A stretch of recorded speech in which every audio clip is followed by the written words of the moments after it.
이제 오늘서부터는 여러분들 아주 익숙하고 낯익은 팔복의 이야기를 좀 시작하도록 하겠습니다. 오늘 말씀의 제목이 새로운 복입니다. 새로운 복. 새로운 복이라고 제목을 다른 이면에는 옛날 복, 그리고 그 시대 사람들이 기본적으로 가지고 있었던 고정관념 또는 잘못 알고 있었던 복에 대한 이해를 일소하고, 예수님은 도대체 무슨 복을 어떻게 설명하고 싶었던 것일까를 오늘 이 말씀 들어가기 앞서서 여러분들과 함께 나누어 보도록 하겠습니다. 우선 당시에는 크게 두 가지 사조가 있었습니다. 헬레니즘이라는 문화의 영향권이 있었고, 또 아시는 것처럼 성경의 역사와 배경을 이루고 있는 유다이즘이라는 사조가 있었습니다. 이 두 영역에서 이해하는 복의 의미를 이해해야 정말 예수님이 가르쳐 주고 싶었고 말하고 싶었던 참된 복의 의미를 바로 이해할 수가 있습니다. 우선 당시에 세계 모든 주도권은 로마가 장악하고 있었지만 정신적인 지배는 헬레니즘이라는 문화의 지배 아래 온 세계가 푹 젖어 있었어요. 그래서 헬레니즘이 갖는 복의 의미는 이렇습니다. 정의를 하자면 이 마카리오스, 오늘 이 헬라말로 기록된 이 성경 자체가 그리스어로 기록을 했죠. 마카리오스라는 이 복이라는 말은 사실 아리스토텔레스가 최초로 사용한 개념입니다. 이 당시 그리스 사람들은, 또 헬레니즘 문화의 영향권 아래 있었던 사람들은 복을 이렇게 정의했어요. 신들에 의해, 복수죠, 신들에 의해 얻어지는 것으로서 부 혹은 근심과 염려가 없는 상태를 말한다. 그러니까 여기에는 정신적인 것도 있고 심적인 것도 있고 물질적인 것도 내포되어 있어요. 크게 두 가지를 얘기하는데, 첫째는 눈에 보이는 부와 또 하나는 심리적으로 아무 염려거리나 근심이 없는 상태, 이거를 헬레니즘 문화권 아래서는 복이 있다라고 생각을 했습니다. 그래서 이 사람들은 예를 들면 운이 좋은 사람은 행운의 여신이 복을 준 거예요. 또 물질이 많은 사람은 풍요의 신이 복을 준 거예요. 또 지혜가 많은 사람은 지혜의 신이 복을 준 거예요. 이런 사상을 이 당시 사람들이 가지고 있었습니다. 그래서 어떤 신이든 괜찮아요. 그래서 그 신들을 통해서 내게 물질적인 것이든 정신적인 것이든 심리적인 것이든 복이 되면 되는 거예요. 이것이 헬라 문화권에 살았던 세계 시민이 갖는 복에 추구하는 가치관이고 방향이었습니다. 사실상 커다란 의미에서는 유대 사람들도 이 문화권의 영향력 아래 영향을 받고 있었습니다. 그런데 여기에는 독특한 또 다른 이면이 하나 녹아져 있습니다. 유대인들은 그 복의 뿌리가 사실은 구약에서부터 시작이 됩니다. 자, 우리 시편 1편을 한번 볼까요? 1편에 보면 복 있는 사람은 악인의 꾀를 따르지 아니하며 주인의 길에 서지 아니하며 오만한 자들의 자리에 앉지 아니하고 오직 여호와의 율법을 즐거워하여, 율법이 강조되죠. 그의 율법을 주야로 묵상하는도다. 우리 3절을 한번 같이 읽어보십시다. 시작. 그는 시냇가에 심은 나무가 철을 따라 열매를 맺으며 그 잎사귀가 마르지 아니함 같으니 그가 하는 모든 일이 다 형통하리로다. 예, 이거를 이제 종합해 보면 유대인들은 그 복의 사상과 복의 뿌리가 율법이라는 구약에서부터 근거를 두고 있어요. 그래서 이 복을 유대인들은 어떻게 이해를 가졌는가 하면 신이 주시는 내적 평안함을 계승하는 것이다. 다시 말씀을 드려서 하나님이 주시는 내적인 평안함을 계승하는 것이다. 그러면서 즉 의로움, 죄사함, 경건함 이것이 율법이라는 토라를 통해서 내게 주어진다는 복의 개념이에요. 그래서 이분들은 그 복을 얻기 위해서, 그 복을 누리기 위해서 불철주야 하나님의 말씀에 매달리기 시작합니다. 그러다가 이들이 가장 어두운 시기라고 일컬어질 수 있는 400년간의 중간기를 지나가요. 이 중간기를 지나가면서 유대인들이 갖는 복의 이해가 조금 변형이 됩니다. 어떻게 변형이 되냐면 중간기라는 시대 자체가 어떤 시대인가 하면 아수르, 바벨론, 시리아 또는 헬라, 로마 이 제국들에 의해서 수탈당하고 쫓겨다니고 빼앗기고 어두운 시간 내내 전쟁이라는 과정을 겪으면서 고통당하고 있던 사람들이에요. 누가? 유대인들이. 그래서 온전한 자유도 없었고 고난의 연속이었습니다. 하나님의 말씀도 덮여있던 때예요. 그래서 이들이 그런 시대적 영향력 때문에 어디로 나갔는가 하면 광야로 나갑니다. 에세네파 이론들이 만들어지고 그 속에서도 더 경건을 추구하는 쿰난 공동체가 만들어지면서 유대 광야로 들어가서 더 하나님의 말씀에 붙잡히기 시작합니다. 그래서 말씀을 읽고 말씀을 공부하고 그러면 하나님이 그들에게 복을 준다고 생각을 했어요. 그래서 그들은 그 복을 이렇게 정리합니다. 인간이 이 세상에서 겪는 불행을 극복해서, 여기서 말하는 불행이라는 것은 그들이 여러 제국을 거쳐가면서 수탈당했던 고난의 역사를 얘기하는 거예요. 인간이 이 세상에서 겪는 불행을 극복해서 신의 본성과 손길이 닿는 내적 상태, 이걸 복이라고 이해를 가졌습니다. 그래서 이들은 그 복을 누리고 그 복을 얻기 위해서 더 격렬하게 하나님의 말씀을 외우고 공부하고 하나님을 배우는 과정에서 그래야 그 신적 성품에 자기들이 맞닿는다는 이해를 가졌기 때문에, 그래야 복된 존재가 된다는 이해를 가졌기 때문에 점점점 광야로 들어가서 개토화되기 시작합니다. 그리고 거기에서 새로운 하나님의 나라의 운동을 꿈꾸는 거예요. 이걸 못마땅히 여겼던 시리아를 통치하던 안티오코스 4세라는 이 헤롯이 이들을 더 격렬하게 추적하고 찾아내고 체포하고 고문하고 어마어마한 잔인한 시대를 겪게 만들어요. 여기서 발발한 게 뭐죠? 그 유명한 유대 전쟁사 중에 아주 참혹했던 마카비 전쟁입니다.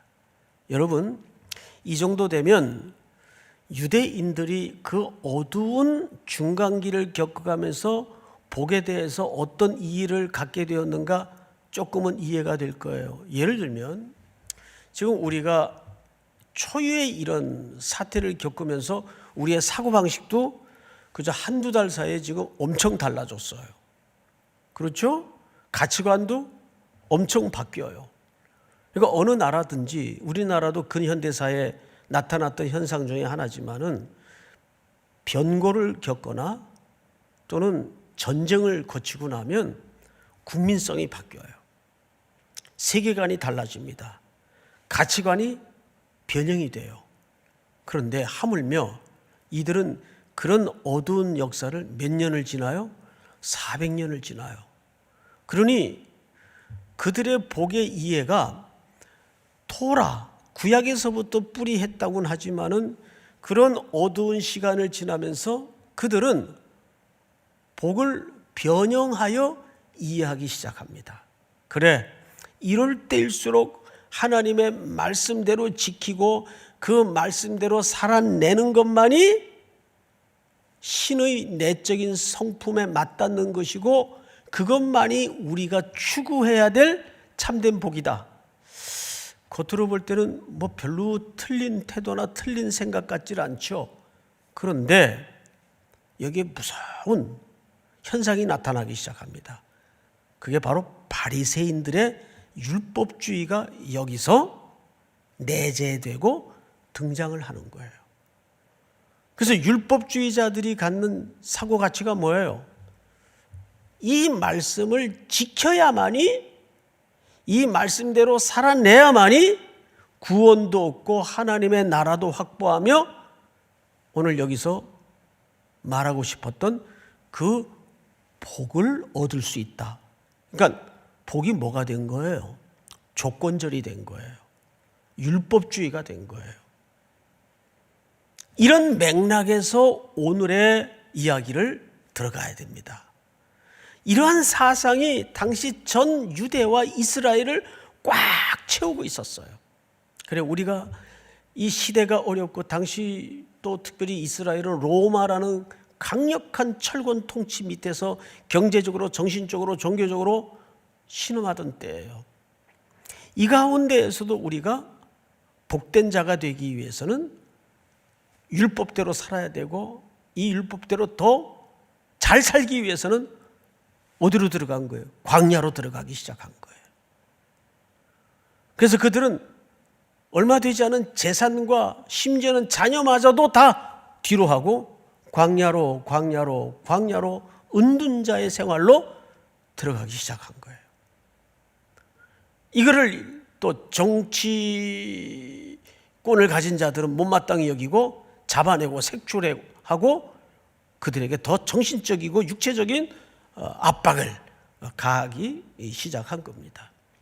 이런 정황에서 오늘 예수님이 뭘 도대체 어떤 새로운 복을 말씀하시고 싶었던 걸까를 우리가 이어가야 된다는 이야기죠. 그래서 오늘 본문을 이제 보십시다. 본문을 보시면 5장 1절에 예수께서 무리를 보시고 산에 올라가 앉으시니 제자들이 나온지라 이렇게 돼 있어요. 이 한 절 속에 참 많은 이야기가 담아져 있는데 우선 4장을 보시면 우리 지난 시간에 이어서 봤던 내용이지만 한번 다시 볼 필요가 있어요. 순서가 어떻게 되죠? 4장 22절까지는 예수님이 하나님의 새로운 나라를 이루기 위한 일꾼들을 부르시죠. 제자들을 불러요. 그 다음에 그 제자들에게 내가 너희들과 함께 뭘 하고 싶은지 아니? 어떤 나라를 꿈꾸고 싶은지 아니? 하면서 그 사역의 샘플을 보여주세요. 그것이 23절서부터 25절까지 내용인데 한 절만 읽어드리겠습니다. 23절 4장 예수께서 온 갈릴리에 두루 다니사 그들의 회당에서 가르치시며 복음을 전파하시며 백성 중에 모든 병과 모든 약한 것을 고치시며 가르치며 전파하시며 고치시는 예수님의 아주 압축된 세 가지 사역의 샘플을 제자들에게 경험시키는 거예요. 앞으로 내가 너희들과 이런 사역을 통해서 이 세상에서 꿈꾸는 그런 유대주의가 꿈꾸는 그런 하나님의 나라가 아니라 아버지께서 내게 부탁한 그 나라를 나는 너희들과 이루고 싶다. 자, 이 생각의 차이는 누구와도 간격이 있었죠? 예, 옥에 갇힌 세례 요한과도 간격이 있었습니다. 자, 그리고 나서 이제 예수님이 사실상 오늘 산에 오르셨는데 5장 1절을 다시 볼까요? 산에 올라가 앉으시니 누구들이 나왔다 그랬어요? 제자들이 나온지라 이렇게 돼 있어요. 그러니까 이 산상설교의 첫 번째 청자가 누굽니까? 제자들이에요. 안 믿는 사람들이 아니에요. 그럼 여기서 아주 중요한 정의가 하나 생성이 됩니다. 아, 산상설교는 안 믿는 자들에게 이야기하고 싶었던 주제가 아니고 하나님의 백성이 된 그리스도의 제자가 된 이 제자 공동체는 향후 뭘로 만들어지는 기초가 되죠. 오늘날 교회 공동체의 씨앗이 되고 기초가 된단 말이에요.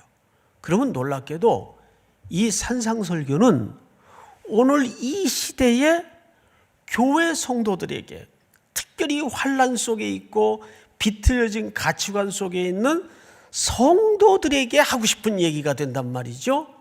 시의적으로도 굉장히 적절한 타이밍이에요. 그래, 맞아. 이렇게 혼란스러울 때에 정말 우리가 지금 들어야 될 메시지는 예수님이 새롭게 말씀하고 싶었던 그 새로운 복에 대해서 우리가 들어야 되겠구나. 그런 기대감을 가지고 여러분들이 이 말씀에 접근했으면 좋겠어요. 자, 그런데 5장 1절에 또 한 켠에 더 드러내야 될 중요한 내용이 하나 있습니다. 5장 1절을 다시 보세요. 예수께서 무리를 보시고 어디에 올랐다고 되어 있죠? 산에 올라가 이렇게 되어 있어요. 자, 올라갔어요. 그리고 이제 쭉 지금부터 산상에서 설교를 하세요. 그래서 이게 산상설교라고도 하고 또 팔복강화라고도 해요. 자, 그런데 7장을 볼까요? 7장으로 건너가서 7장이 아니고 8장 1절을 보세요. 8장 마태복음 8장 1절. 여러분 천천히 뒤로 한 석 장만 넘겨보시면 마태복음 8장 1절이 되어 있어요. 예수께서 산에서 내려오시니, 여기까지가 팔복의 이야기예요. 이제 예수님이 산상설교를 다 하고 난 다음에 산에서 내려오신 겁니다. 내려오시자마자 어떤 일이 벌어지는가 잘 보세요. 8장 2절. 한 나병 환자가 또 백부장이 하인의 병을 위해서 산에서 내려오시니까 수많은 환자들이 예수님에게 고쳐달라고 고통과 신음을 묶어서 주님 앞에 나오고 있는 거예요. 산에서 올라가셔서 산에서 내려오셨다 이렇게 돼 있어요. 산 아래 풍경은 수많은 고통과 눈물과 한숨과 절망으로 가득한 현장이에요. 그런데 누가복음에 보면 누가는 이렇게 썼어요. 누가복음 6장 17절을 한번 보십시다. 예수께서 그들과 함께 내려오사 이렇게 되어 있죠. 내려오사. 어디선가 내려오셨어요. 그리고 분명히 성경은 평지에 서시니 그 제자의 많은 무리와 예수의 말씀도 듣고 병 고침을 받으려고 유대 사방과 예루살렘과 두로와 시돈의 해안으로부터 온 많은 백성도 있더라. 자, 건너뛰어서 다음 절 한번 20절. 예수께서 눈을 들어 제자들을 보시고 이르시되 너희 가난한 자는 복이 있나니, 그리고 누가복음판 팔복강화를 설교를 시작하셨어요. 그래서 누가는 이거를 산상설교라고 하지 않고 평지설교라고 해요. 자, 여기 이제 문제가 하나 턱 걸리죠. 뭐냐면 이상하다. 같은 팔복의 이야기인데 마태는 산 위에서 설교를 했다고 기록을 했고 누가는 평지에서 했다고 기록을 하고 있어요. 어느 버전이 맞나? 이건 똑같은 설교예요. 설교를 2번 하신 것도 아니에요. 분명히 똑같은 설교인데 다시 마태는 산에 올라가서 하셨다고 돼 있고 누가는 방금 확인한 바와 같이 평지에서 하셨다고 돼 있어요. 우리 누가복음 마저 한번 읽고 이야기하십시다.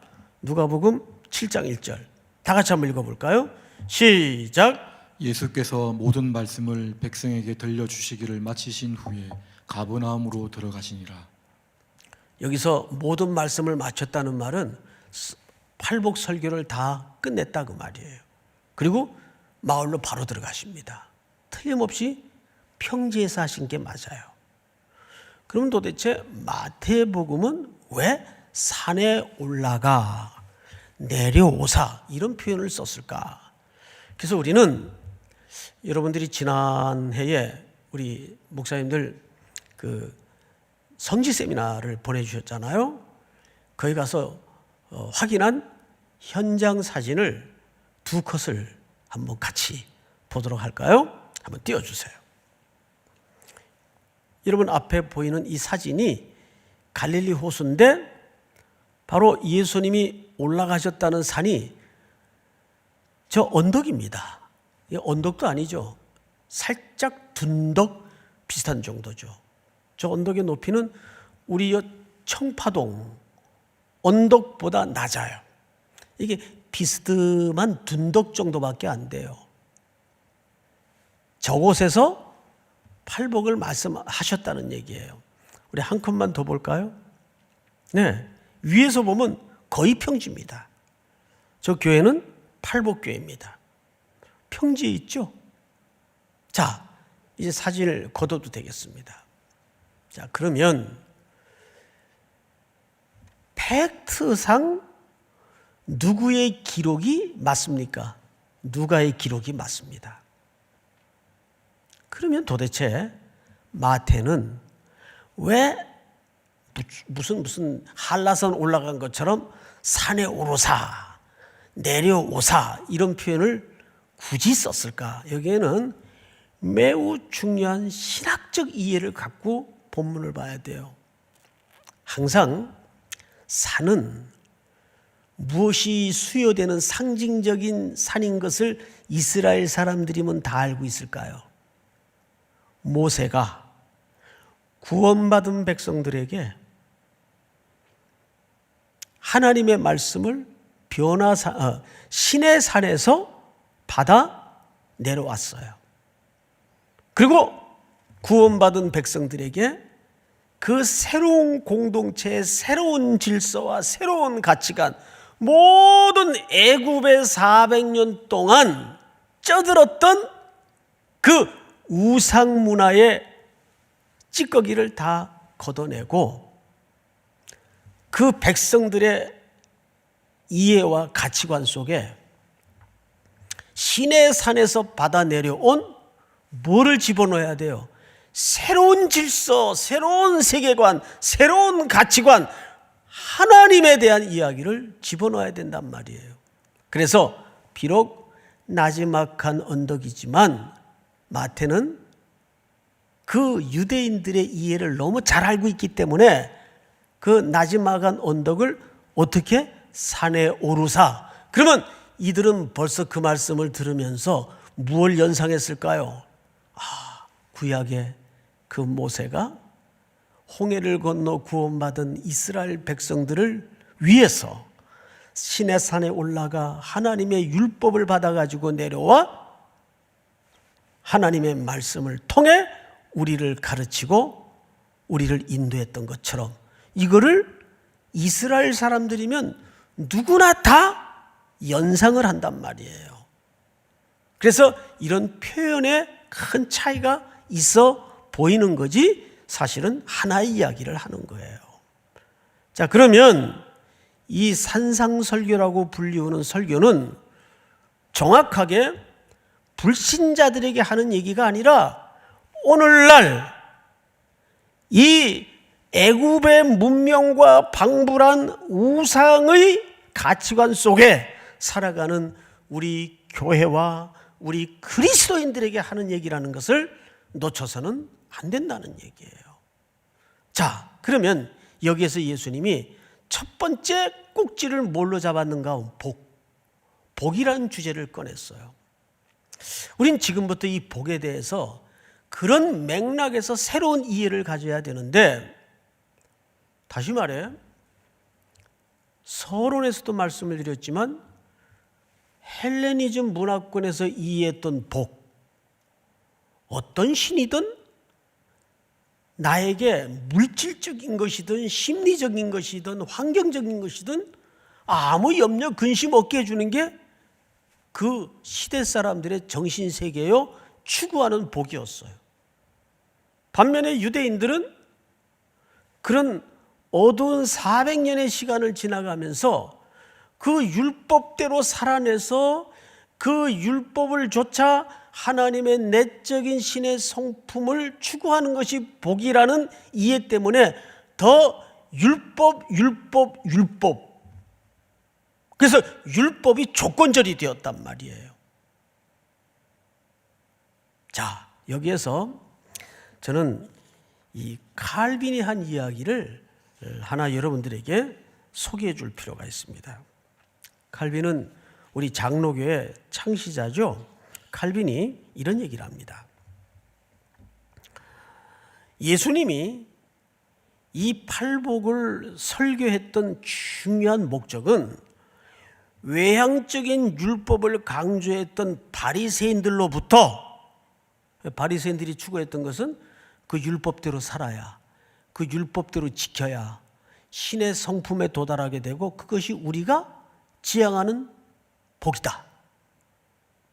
그래서 그 율법이 조건절이 됐단 말이에요.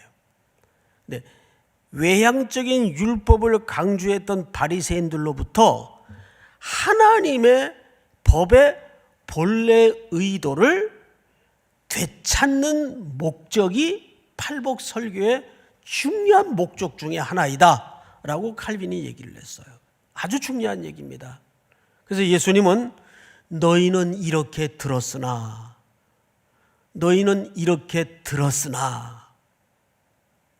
그러면서 그 구약의 율법의 본래 의도를 설명해 나가는 것이 팔복의 설교의 방식이었습니다.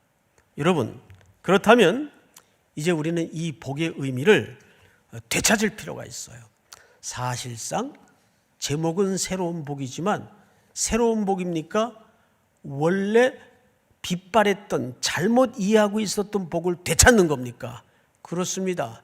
빗바래고 잘못 퇴색되었던 복의 의미를 닦아내고 걷어내서 원래 성경에서 말하고 싶었던 복의 의도를 되찾아내는 겁니다. 미국에 딱 도착을 하면 공항이나 이 길거리에 가장 많이 눈에 띄는 사인판이 하나 있어요. God bless America. 신이여 아메리카에게 축복하소서. 뭐 그 정도 해석이 되겠죠? 이거를 히브리 말에는 바라크라고 합니다. 복이에요, 복. 바라크. 축복하다. 그런데 이 마카리오스라는 헬라 말의 복은 히브리 말로 다시 번역을 하면, 직역을 하면 아슈레가 됩니다. 우리 시편 1편을 다시 한번 띄워주실까요? 시편 1편 1절을 다시 한번 띄워주세요. 1절. 복 있는 사람은, 여기 복이 나오죠. 유대인들이 복의 기초를 삼았던 그 단어입니다. 이 복은 바라크라는 표현이 아니에요. 아슈레. 여기서 번역한 헬라 단어의 복이 마카리오스입니다. 그러니까 이 말은 무슨 뜻인가 하면 바라크라는 축복하다라는 의미하고 달라요. 자, 이런 얘기를 좀 한번 예를 들까요? 우리 한국말에 그 개념이 훨씬 가까운 개념이 하나 있어요. 그 한국어 번역이 훨씬 또 원래 의미와 가까워요. 복되다. 쟤는 참 복돼. 이 말과 복을 받을 거야. 말과 어느 게 더 근본적인 말이에요. 그렇죠? 복되다라는 말이 더 근본적인 말이에요. 이렇게 하면 복을 받는다는 것은 바라크, 축복하다, 조건절입니다. 그런데 예를 들면 넌 참 좋겠다. 좋은 집에서 태어나서 이 말과 너는 참 이렇게 하면 잘 살게 될 거야. 좋은 집을 이루게 될 거야. 두 표현 중에 어느 게 더 확실하고 근본적인 표현이에요? 첫 번째 표현이죠. 다시 말해서 히브리 말에 오늘 예수님이 복이라는 주제를 꺼낼 때 이 마카리오는 무슨 뜻인가 하면 너는 복되다 그 말이에요. 이렇게 하면 복을 받는다? 그런 조건절에서 나오는 복의 의미가 아니에요. 넌 참 좋겠다? 그 뜻이에요. 너는 참 복덩이다? 그 말이에요. 우리 모니터로 예배하는 모든 성도님들 옆에 이제 부부끼리나 자녀들이 있으면 넌 참 좋겠다. 당신은 참 좋겠소. 아니면 당신은 복덩이야? 또 아이들이 앉아 있으면 아이들에게 너는 복덩이야. 이렇게 한번 표현을 해보세요. 오늘 예수님이 그 얘기를 하고 싶은 거예요. 너는 참 복덩이다. 그러니까 예수님이 너희들은 복덩이니까 그 말이에요. 복덩이니까. 근데 이 복이 어디서 완성이 되냐 하면 놀랍게도 방금 우리가 띄워드렸던 시편 1편 3, 4절을 한번 보세요. 그는 복덩이는 그 복덩이 자체로 복인 게 아니에요. 그 복덩이는 시냇가에 심은 나무가 여기 심기어진 거예요. 시냇가에 이미 그 나무는 시냇가에 심기어져 있어요. 그러면 그 나무에서 자연스럽게 나타나는 현상이 있어요. 철을 따라 열매를 맺으며 그 잎사귀가 마르지 않는 거예요. 여러분, 이것은 원천의 복을 얘기하는 것이고 근본적인 복을 얘기하는 거예요. 믿습니까? 사랑하는 성도 여러분, 그러니까 오늘 예수님이 새롭게 그 시대에 선포하고 싶었던 복은 새로운 복이 아니라 원래 하나님께서 우리를 창조하시어 설계하셨던 그 원초적이고도 원형적인 복을 얘기하는 거예요. 나는 너희를 복된 존재로 만들었다. 근데 죄가 들어오고 오염이 되면서 그 복된 존재가 흉물이 되고 타락을 하고 변질이 되고, 그래서 인간은 하나님의 형상을 잃어버린 채 그 무언가 어디 있을 복을 향해서 끊임없이 헤매이고 찾아다니면서 그 복을 추구하고 그 복을 얻기 위해서 율법주의를 추구하고 공로주의를 추구하고 그렇게 복에 대한 잘못된 접근을 하기 시작했어요. 그러나 예수님은 놀랍게도 오늘 이 산 위에 올라서 새로운 질서, 새로운 세계, 새로운 가치관을 설명하면서 이미 너희들은 복이 있다. 택한 자요, 부름받은 자요, 하늘의 백성이 되었으니 어떡하란 얘기예요? 열매 맺고 그 하늘의 백성다운 삶의 향기와 삶의 태도를 드러내라는 얘기예요. 거기까지가 복된 자의 완성입니다. 아무리 시대가 힘들고 어렵지만 우리 성도님들은 오늘 이 말씀을 통해서 그렇구나, 내가 이미 뭐가 갖추어져 온 복이 되고 뭐가 완성이 되면 행복한 자가 되는 게 아니라 이미 복된 존재라는 겁니다. 믿으십니까? 그 말씀에 붙잡혀 또 한 줄을 용기와 믿음과 행복자로서 다시 한번 순종할 수 있는 우리 모든 3일의 성도가 될 수 있기를 주님의 이름으로 축원하고 축복합니다. 우리 다 일어나십시다. 찬양하겠습니다. 주는 완전합니다.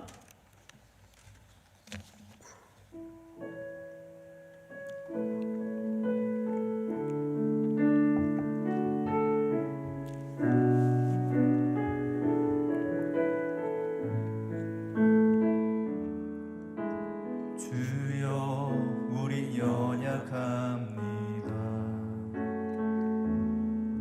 우린 오늘을 힘겨워합니다.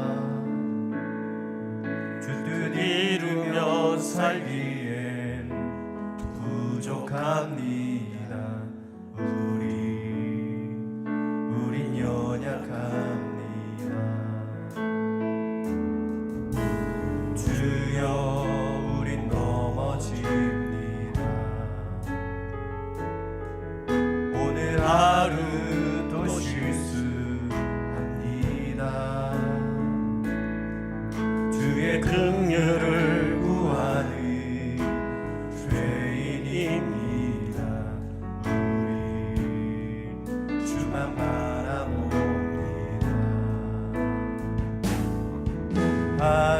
한없는 주님의 은혜 온 세상 위에 넘칩니다. 가릴 수 없는 주 영광 가릴 수 없는 주 영광 온 땅 위에 충만합니다. 주님만 이 길이 오니 우린 그 길 따라갑니다. 그날에 우리를 이루신 주는 완전합니다. 주는 완전합니다. 우리 다시 한번 한없는 주님의 은혜 한없는 주님의 은혜 온 세상 위에 넘칩니다. 우리 소리 높여 찬양합니다. 가릴 수 없는 주 영광 땅에 충만합니다. 온 땅 위에 충만합니다. 주님만이 이 길이 오니 주님만이 이 길이 오니 우린 그 길 따라갑니다. 그날에 우리를 이루신 주는 완전합니다. 주는 완전합니다. 우리 계신 그 처소에서 경건히 무릎 꿇고 하나님 앞에 두 가지 기도합니다. 그렇습니다. 주님,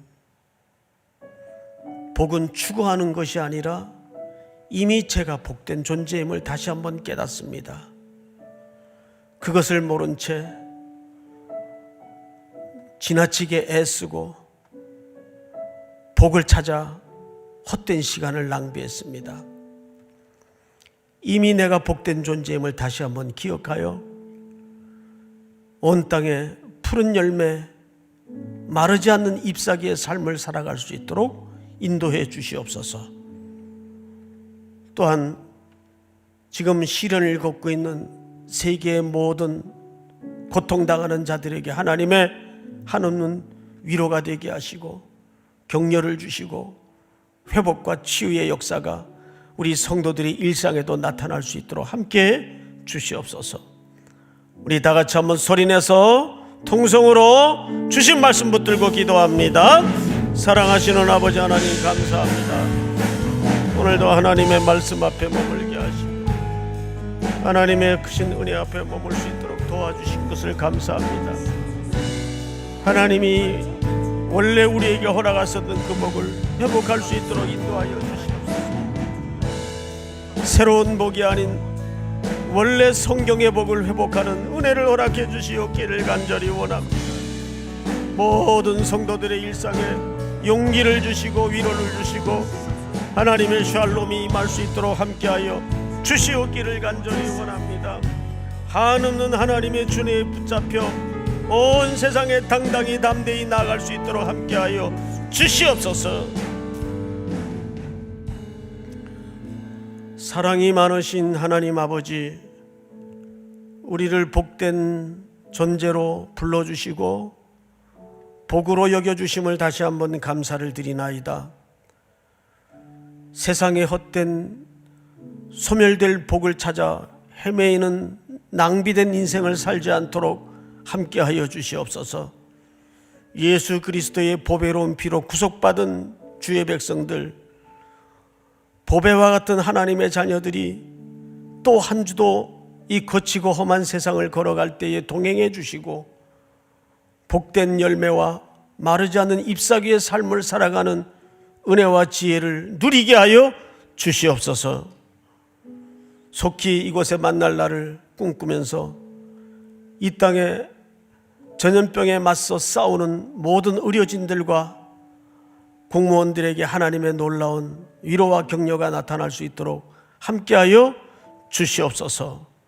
특별히 우리 삼일교회 성도들, 고통 중에 있는 성도들에게 주님의 강력한 회복과 치유의 역사가 나타나게 하여 주시옵소서. 지금은 우리 구주 예수 그리스도의 은혜와 하나님 아버지의 사랑과 성령님의 교통하심이 머리 숙여 경배를 드리는 모든 삼일의 성도들, 해외, 군에 멀리 출타 있는 가족들과 복중의 생명, 의료진들, 또 확진자 진단을 받고 치료 중에 있는 모든 환우들 머리 위에 영원토록 함께 있을지어다. 아멘.